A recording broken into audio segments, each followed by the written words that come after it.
नमस्कार दोस्तों, हमारे YouTube चैनल को सब्सक्राइब कीजिए और पास लगी घंटी को दबा दीजिए। लाइक, कमेंट और शेयर करना बिल्कुल ना भूलें। आज बात करेंगे हम गर्मी के सीज़न में होने वाले सब्जियों के बारे में। उसमें से सबसे और सबकी पसंदीदा सब्जी भिंडी। भिंडी के बारे में बात करेंगे। इसकी खेती कैसे की जाती है, इसकी खेत की तैयारी के लिए किन किन सामनों से गुजरना पड़ता है और साथ ही साथ इसमें लगने वाले रोग के बारे में भी हम विस्तार से बातें करेंगे। तो आइए जानते हैं भिंडी के बारे में। भिंडी एक लोकप्रिय सब्जियों में से एक है और सब्जियों में भिंडी का एक प्रमुख स्थान है। इसे लोग लेडीज फिंगर के नाम से या ओकरा के नाम से भी जानते हैं। इसमें प्रमुख रूप से प्रोटीन, कार्बोहाइड्रेट एवं खनिज लवण की अधिकता होती है। इसमें आयोडीन भी काफ़ी मात्रा में पाया जाता है।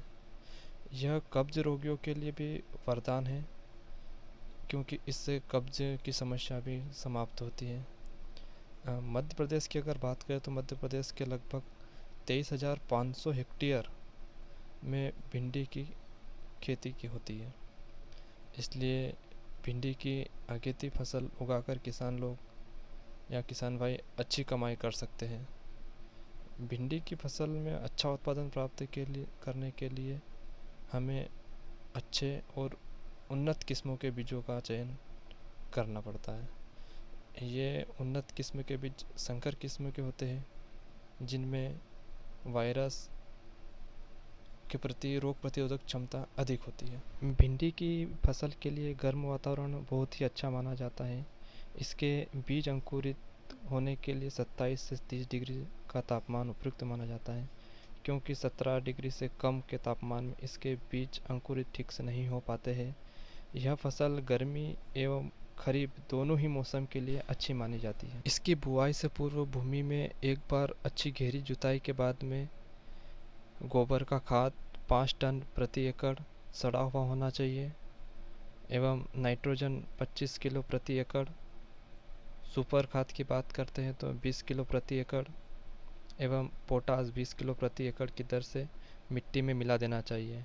जिसके बाद जुताई करके या पाटा घुमाकर ज़मीन को भुरभुरी या समतल कर लेना चाहिए।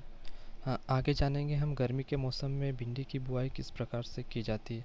तो हमेशा गर्मी के मौसम में भिंडी की बुआई कतारों में ही करनी चाहिए और एवं कतार से कतार की दूरी 25 से 30 सेंटीमीटर होना चाहिए एवं पौधे से पौधे की दूरी 15 से 20 सेंटीमीटर ही रखनी चाहिए और 2 से 3 सेंटीमीटर गहराई तक हमें बीजों की बुआई करनी चाहिए एवं बीजों की बुआई से पूर्व उनका उपचारित करना बहुत ही लाभमंद होता है। बीजों को उपचारित करने के लिए कार्बन डाइजेम मेन्कोजिब, जो कि साफ पाउडर के नाम से आता है, उससे बीजों को उपचारित करना चाहिए। यदि भिंडी की उपज लगातार लेना चाहते हैं तो 15 से 20 दिन के अंतराल में अलग अलग प्लाट को लगा देना चाहिए, ताकि हमें भिंडी लगातार ही मिलती रहे। अब जानेंगे हम भिंडी में सिंचाई के बारे में, क्योंकि ये गर्मी का मौसम है, इसलिए पौधे में पानी की मात्रा की भी अधिकता रहेगी। इसलिए मौसम के अनुसार ही हमें सिंचाई करना चाहिए, क्योंकि अभी फ़िलहाल गर्मी का मौसम है और गर्मी बहुत अधिक बढ़ रही है, जिससे पौधे स्ट्रेस में चला जाता है। इसलिए उसे अधिक पानी की आवश्यकता रहती है। इसलिए 2 या 3 दिन में हमें पानी की सिंचाई कर देनी चाहिए। अब समय आ गया है खेत में निंदाई और गुड़ाई के बारे में, क्योंकि जो खरपतवार होता है वह फसलों का बहुत बड़ा दुश्मन होता है। वो फसलों को बहुत अधिक नुकसान पहुंचा देता है, उनकी उपज को कम कर देता है। इसलिए हमारी फसलों में से हमें खरपतवार को समय समय पर हटा देना चाहिए। इसके लिए हम खुरपी या कुदाली का उपयोग करके खरपतवार को साफ़ कर सकते हैं, या हम रासायनिक दवाइयों का स्प्रे करके भी हमारी फसलों को खरपतवार से सुरक्षित कर सकते हैं। अब बात करेंगे हम भिंडी में लगने वाले रोग के बारे में, कि किन किन रोगों से कितना नुकसान होता है एवं उनसे किस प्रकार से बचा जा सकता है। तो अगर रोग की बात करें तो पहले नंबर पे आता है मोजेक वायरस। मोजेक वायरस रोगग्रस्त पौधा पीला पड़ने लग जाता है एवं पौधे की ग्रोथ भी रुक जाती है, जिससे उत्पादन पर भारी नुकसान हो सकता है।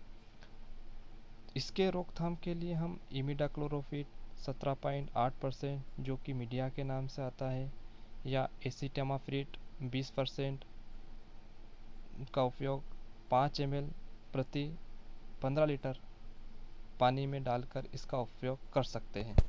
भिंडी के अंदर अगला रोग की बात करते हैं तो अगला रोग होता है पाउडरी मिल्ड्यू। इसके अंदर पत्तों के ऊपर ऐसे पाउडर जैसा सफ़ेद सफ़ेद बन जाता है, हल्के हल्के धब्बे कब बड़े रूप ले लेते पता ही नहीं चलते, और यह बहुत ही तेज़ी से फैलता है। इससे काफ़ी नुकसान भी होता है पौधे को और उपज भी काफ़ी कम हो जाती है। तो इसके रोकथाम के लिए हमें हेक्साकोनाजोल 5% जो आता है उसकी 20 से 30 ml प्रति 15 लीटर पानी में लेकर 2 या 3 बार 10 से 12 दिन के अंतराल में हमें स्प्रे कर देना चाहिए। जिसके बाद अगर बात करते हैं तो भिंडी छेदक या फल छेदक जो कीट होते हैं वह भी भारी मात्रा में हमारी फसल को नुकसान पहुंचाते हैं। यह कीट प्रारंभिक अवस्था में ही भिंडी की कोमल तने में छेद करके अंदर चली जाती है एवं पत्तियों को सुखा देती है। फलों पर इसके आक्रमण से फल लगने से पूर्व ही फूल गिर जाता है एवं फल लगने पर इल्ली छेद कर देती है, जिसकी वजह से वह फल मुड़ जाता है और खाने के लायक ही नहीं रहता है। इसके रोकथाम के लिए हमें प्रोफेनोफास 50% इसी या क्लोरोफारीफास 20% इसी का उपयोग करना चाहिए। 35 से 40 ग्राम की मात्रा 15 लीटर पानी में मिलाकर इसका स्प्रे करना चाहिए। अगला कीट है इसमें सफ़ेद मच्छर या हरा तेला। यह रस चूसक होते हैं जो पौधे को बहुत ही नुकसान पहुंचाते हैं। यह पौधे का रस पीते हैं जिसकी वजह से पौधे की खाना बनाने की प्रक्रिया धीमी हो जाती है। इनकी रोकथाम के लिए हमें प्रारंभिक छिड़काव इमिडाक्लोरोफिट एवं एसिटामाप्रिड 15 ग्राम प्रति 15 लीटर पानी में डालकर करना चाहिए। इसके बाद आता है भिंडी का सबसे बड़ा दुश्मन एवं भारी मात्रा में लगने वाला रोग। इससे पूरी की पूरी फसल एक ही बार में बर्बाद हो जाती है। यह होता है लाल मकड़ी का रोग।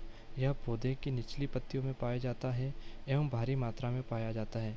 यह अपने मुख से पत्तियों में छेद कर देता है जहाँ से रस निकलता है, जिसे यह कीड़ा चूसता है, जिससे पत्तियां क्षतिग्रस्त एवं टेढ़ी मेढ़ी हो जाती है। इसके अधिक प्रकोप होने के कारण पौधा सूख भी जाता है।